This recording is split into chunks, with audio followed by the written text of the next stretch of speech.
Badoyo Iwanan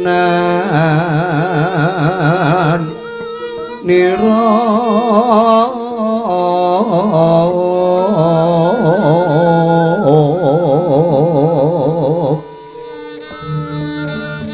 Solahiro wingit lerhap sarimu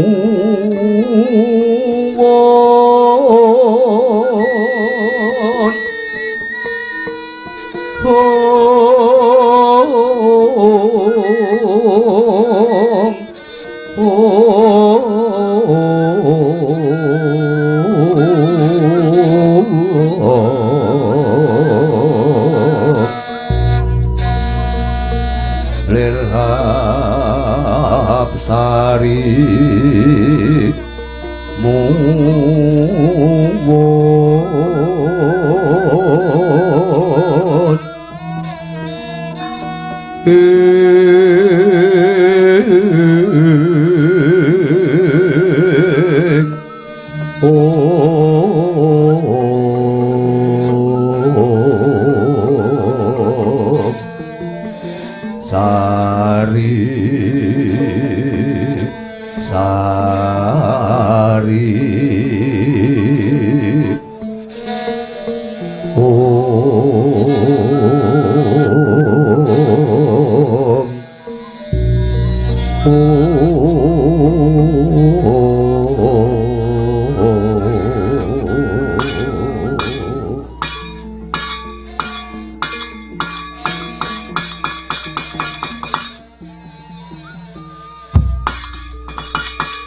sampun miyos risang Narapati kondur kedaton kinarebek manggung bedayane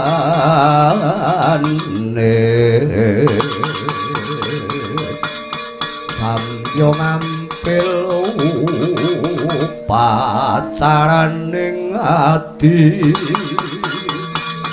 banyak dalang sawung galeng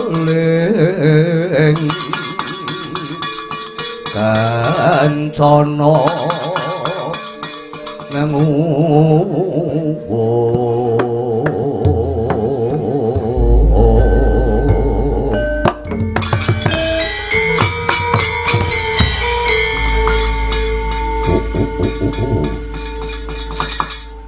Tong tete Hyang Kalarudra Mas Patik Raja Dewaku sinuwun anak Mas Prabu Buma Narakasura jembleng sarendeng gumun setahun ora using manah kula menika lugunipun mapan wonten salebeting agung ta pasuwakan agung negari Tradu Tresna kapur nyata paduka lenggah mapan ing dampar denta pinaribit kencana ngadhepaken para nayaka praja ingkang sawise boy ngarsa paduka nanging pun paduka boten kersa paring dawuh najanta namung saklemah mulai kula titip priksa saenggo ceming wadana tepunging wimba paduka ladalah kados dene paduka Kanjeng Sinuhun anak Prabu Buma menika nedheng nandhang Sungkawa lo yen wonten petung monggo dipun petang sesarengan ana rembug monggo dipun rembag bebarengan Gusti badya kados menapa negara menika mawa tata tegesipun ana tatananing ana ratu gustine ana patihe ana tumenggunge ana adipatine ana senopatine ana prajurite lho yen sajak wonten swasana ingkang ganggu gawe katentremaning penggalih paduka Gusti kula ingkang sinuwun tumulya paring dawuh dhateng kula pun pancat nyana lho Babadya kados menapa kula minangka jejering abdi minangka jejering pepatih utawi Warangkanata menika sampun paduka sumpah saderengipun yen to urip kula sak wetah kula gesange Pancatnyana sak wutuhe amung kula sugataken kangge kamulyan paduka Gusti kula ingkang sinuwun Prabu Bama Narakasura Pancatnyana Mas Paman Pancatnyana wonten dawuh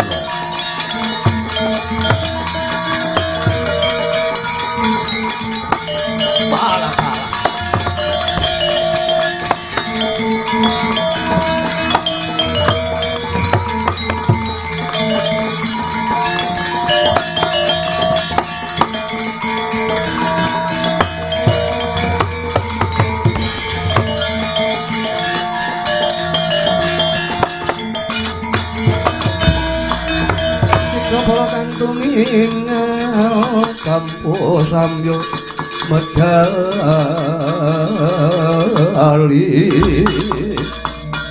laratate wilateng gata danyan kong mangon caniti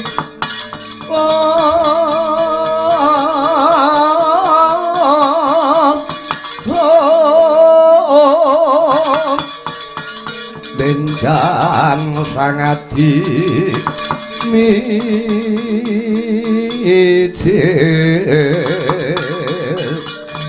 patinyo modale wupon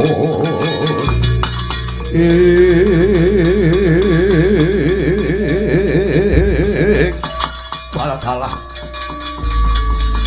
jagat dewa Bathara ya jagat pengestungkara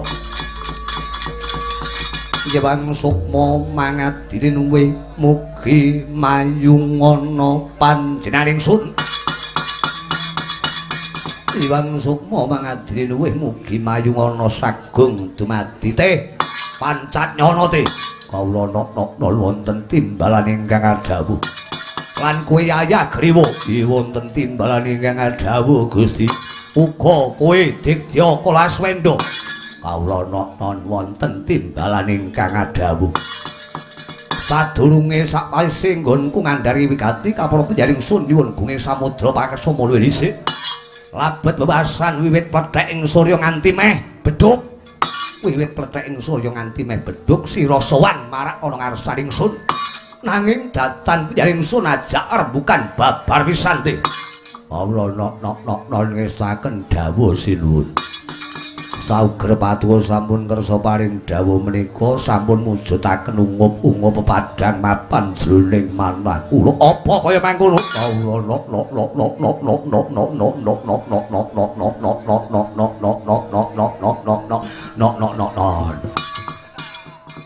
kuwi kok keanok kuwi iki ilat tuwa niku nggih ngeten iki ajeng kula rem niku kaya angel muni kawula nok-non ngoten kok ilate kok munyer terus keder terus. Muni nggih kawula nok. Aja kucek, mboten menika kasunyatan wong tuwa niki kaya ngeten iki. Kula niku mangan cangge niku pun kaya bal-balan ning jero lambe niku ngiwa nengen. Ajeng kula klethak wong siung kula niku pun plethek kabeh. Nggih, lajeng kados pundi sinune Pancatnyana? Ora ana kang tak rembug, ora ana kang tak gagas, ora ana kang sun penggalih. Ya mung kaparnyata pancen sing diarani negara Tradutresna utawa Surat Lenggene iki kegolong negara ingkang ayem tur ya ayom. Ya, kegolong negara ingkang ayem tur ya ayom. Kegolong negara ageng tur ya agung uga kena diarani negara ingkang subur makmur gemah ripah loh jinawi karta tur harsa. Ya mung wae yen tak tamat-tamatke udakara wis ana 3,5 candra. 3 sasi setengah. Patarana salah suwijining wewengkon negara Tradutresna sing diarani ana ing Kadipaten Tunggarana. Ya kuwi Adipati Kahana. ora katon sowan ana negara Tradutresna pinuju pendak dina Pasuwakan Agung. Ndak itung wis ana 3 candra setengah tegese 3 sasi muncul. Kahana wong Tunggarana ora sibuk. Mula tuwa rasa ana jroning pitakon mapan penggali ingsun. Engko aja-aja Adipati Kahana kena diarani ngiwa penggali. Apa kowe ora krungu pawarta? Kapone wata miturut mbok bakul sinambi wara-wara sinambi lidah binindunging karna miturut para manggalaning sandi ingkang tak utus mider-mider njaluk paningal mapan kiwa tengening Kadipaten Tunggarana. Saperangan wong Tunggarana kaya-kaya surat teluk marang Tradutresna ning asok glondong pengareng-areng. Asok wujuding bulu bekti marang pringgondani Pancanyana. Wela dalah. Wah. Jai.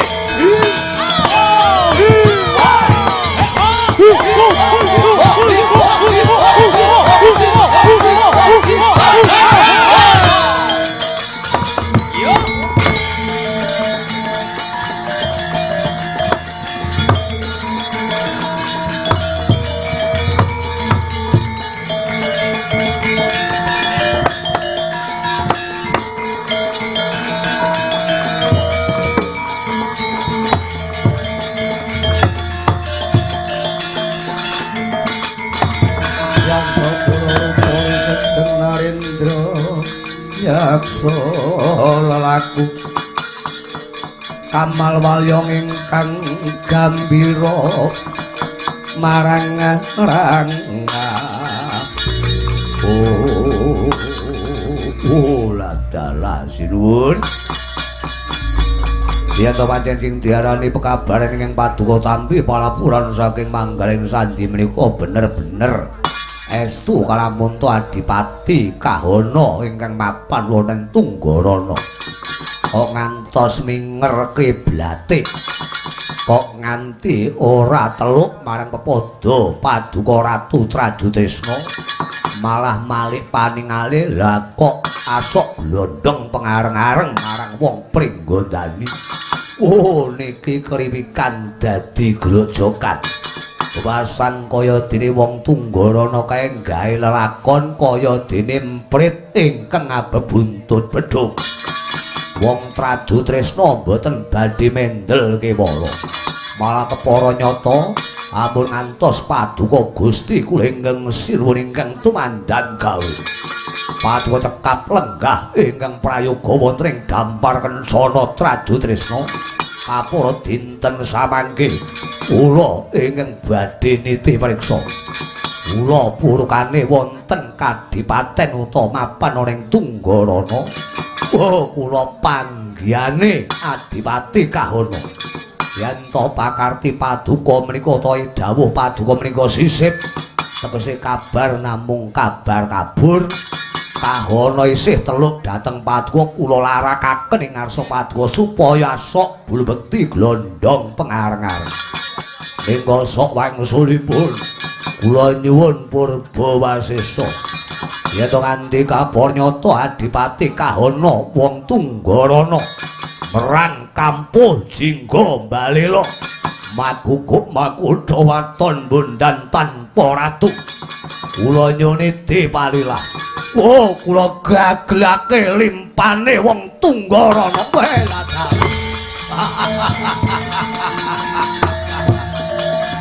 Patih Pancanyana.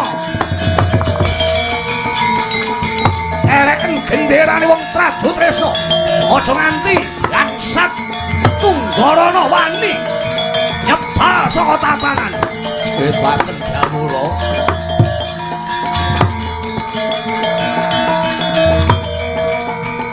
Kata-kata nalika semono. Dene rampung nindal pangandika Narendra Negara Tradutresna Prabu Bama Narakasura. Miyang Patih Pancanyana. Ibarate wong inang dereng abang cara ngidu dereng asat kedadu kesaru gegering njaba. Kesaru gegering jawi. Mengkang singgil binaturata pepatih negara Tunggarana. Inggih menika kapurnyato nggih. Dikya kala sumber katon sowan marak mapan ngersani Sang Prabu Bama Rakasura.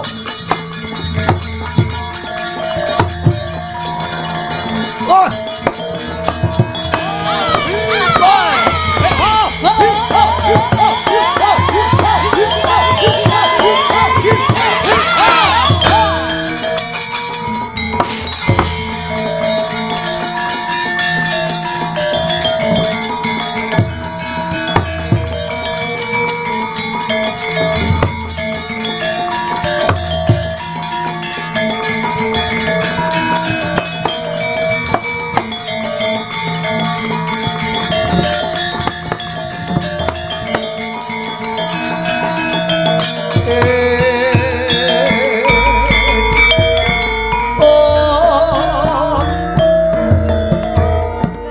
Pandhawa tata gati wisaya Indriyaksasara Maruta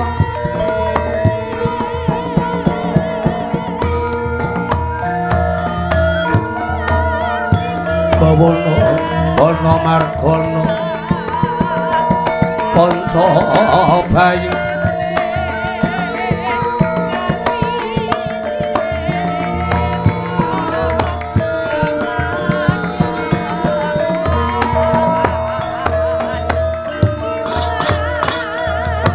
amit pasang kalimantapik mugi tinepina ing polah manudawah ing tawang toang Gusti kula utusan saking Kadipaten Tunggarana ewadene ingkang sudimastani kula pun digya kala sumber katon kepareng kula marak seba ing ngarsa paduka sinuwun Prabu Bama Rakasura nampi dawuh timbalan lan utusan minangka dutaning Adipati Kahana ing Tunggarana bela dalah maju lungguhmu sumber katon wis saken dawuh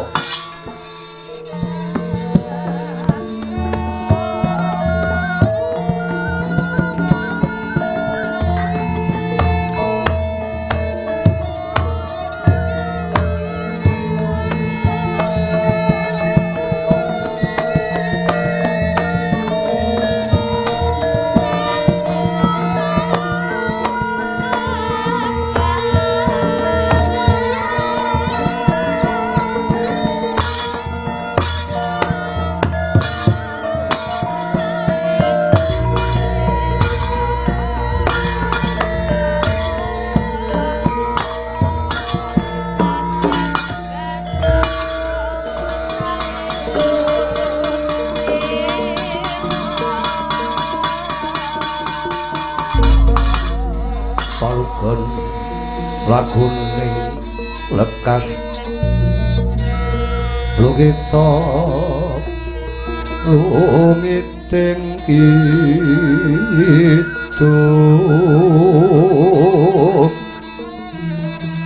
ing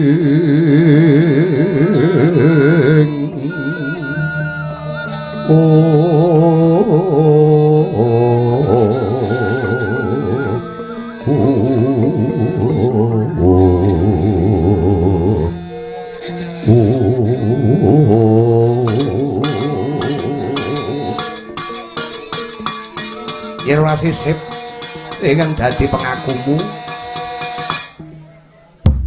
kowe kuwi Warangkanata ya pepatih saka Tunggarana patihe Kahana kawula nok-nokna sendika ngestakaken dawuh sinuwun para besih praptamu mapan ngarsane ingsun sapa jenengmu nami kula Sumber Katon oh iya jenengmu kaya jenenge nyumber ngono iya pancen menika kawontenan kula pun digya kala Sumber Katon ora mau ganti Sumberja apa Sumber apa ngono mboten sinuwun menika kawontenan kula nggih kados mekaten nika didelok ning Pakem Pustaka Raja nggih nami kula ingkang terdaftar nggih Sumber Katon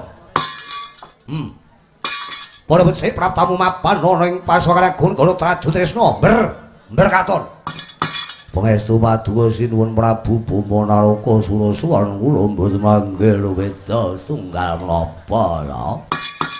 Namung keparenga kula ngaturaken sumangga ming pangabekti mugi kunjuk sandhaping padha paduka. Ya, ndak tampa tangan kula loro. Akarya bombong mapan jerit casing sun lungguh siperak. Ngestaken dawuh sinuwun. Ya mung bae kadingaren. Adat ingkang lupiya, adat sing wis.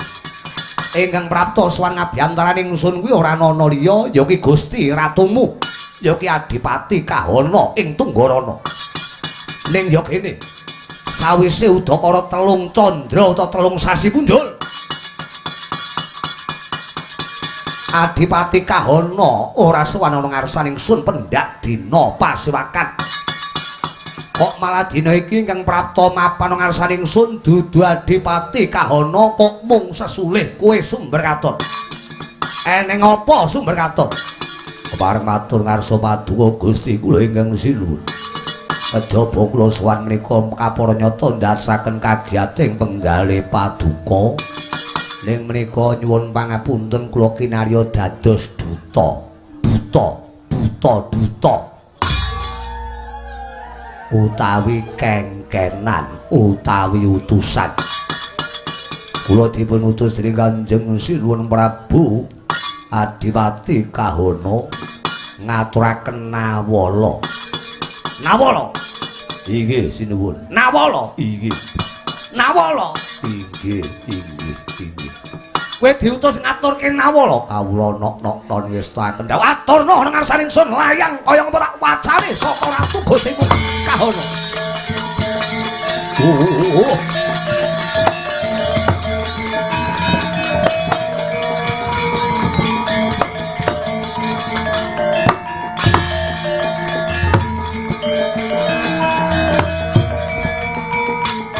Kok kacarita nang Kasmana. Sawusnya nawala utawa kintaka utawa dlancang dipun aturaken dening Sang Rekyana Patih utawa Digyakala sumber katon marang Prabu Bama Narakasura. Gya kawaos dening Prabu Bama jebul isining nawala utawa surasaning layang. Adipati Kahana ing Tunggarana nyuwuni dipalilah ana ngersani Prabu Bama Narakasura. Wiwit dina iki adhek kedaton dhewe, adhek Nalindra dhewe mapaning Tunggarana. Ora bawah perintah negara Tradutresna kagiat Prabu Bama Narakasura.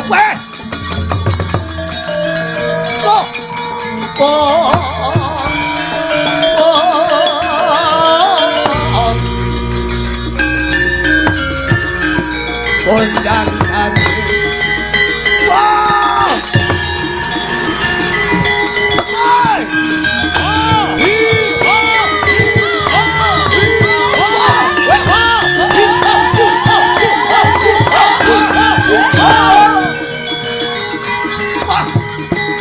keparat Kahana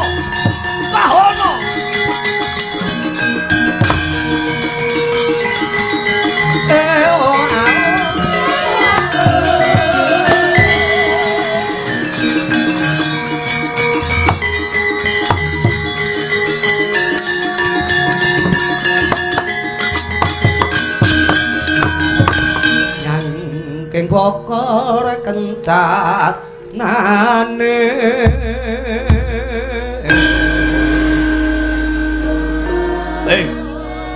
wong Tunggarana sumber katon kawula nok-nokon wonten timbalane ingkang adhawuh.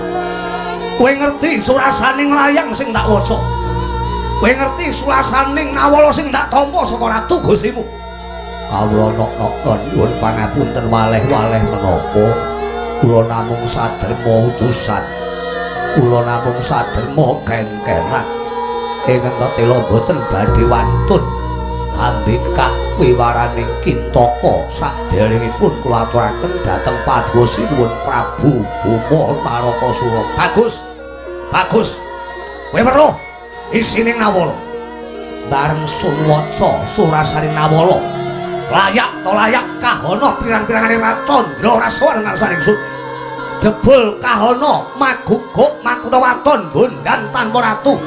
Dina iki bakal adeg negara dhewe nyempal saka Tradu Tresna madeg negara Tunggarana keparat Kahana.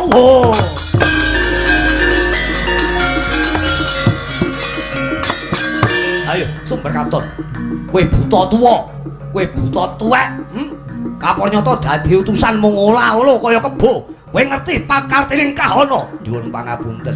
Kula namung dapur dadi utusan. Kula menika dadi utusan nggih namung dipun kengken ngaten nggih mawon. Upami wonten surasaring Nawala ingkang beneh kalian pengangenan paduka panyakra bawa paduka kula nyuwun pangapunten. Kula namung kengkenan. Nanging yen to paduka duka dhateng ratu Gusti kula inggih menika Adipati Kahana ingkang badhe adhek yasa negara jejuluk Prabu Kahana. Kula dadi patih dadi utusan sinebut duta ngrampungi padhanganipun wantun apa maneh petengane kowe ladal pancacala patena buta tuwa Bojang kacip. Wah! Wah! Wah! Wah! Ya! Wah! Wah! Wah! Woi! Wah! Woi! Ah! Wow! Wah! Ayo, yo. Wah! Ayo. Ah!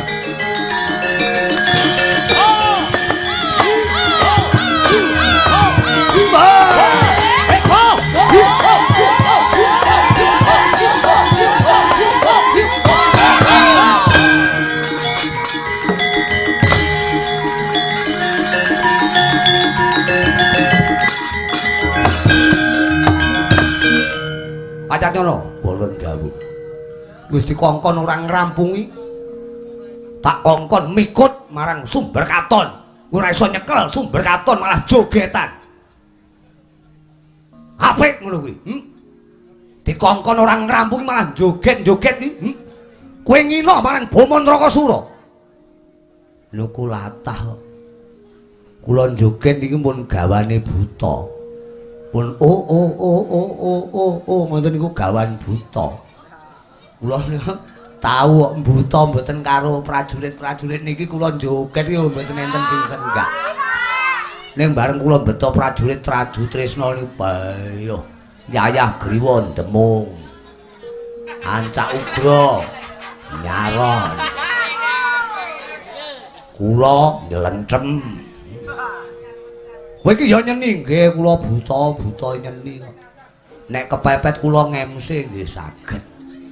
Wong kula buta kok. Ning ora jogetan kaya ngono kuwi. Lah nggih mun gawane buta kok. Ngoten niku nggih mendel nek mboten wong Tradu Tresna. Mila kula nyuwun pangapunten. Kula jan sewengi pucet kula tahu. Ning mboten napa-napa kaya. Panjen ya urung tau gathuk nek gathuk kerep ngoten nak. Ya malah iso setelan. Keren mbahmu lah terus wong Tradu Tresna kok kapake. Nggih tetep kula openi to kaya. Nggih lajeng kados pundi menika Sumber Katon kula pikut mboten kenging. Aja kaya bocah cilik iki wong Balela, iki wong nungkak krama marang Prabu Bama Nrakasura. Mumpul ngadoh playune wujuding Sumber Katon pikuten maparing Tradu Tresna. Oh la la. Yang lunge kadung malengkung lir kawasan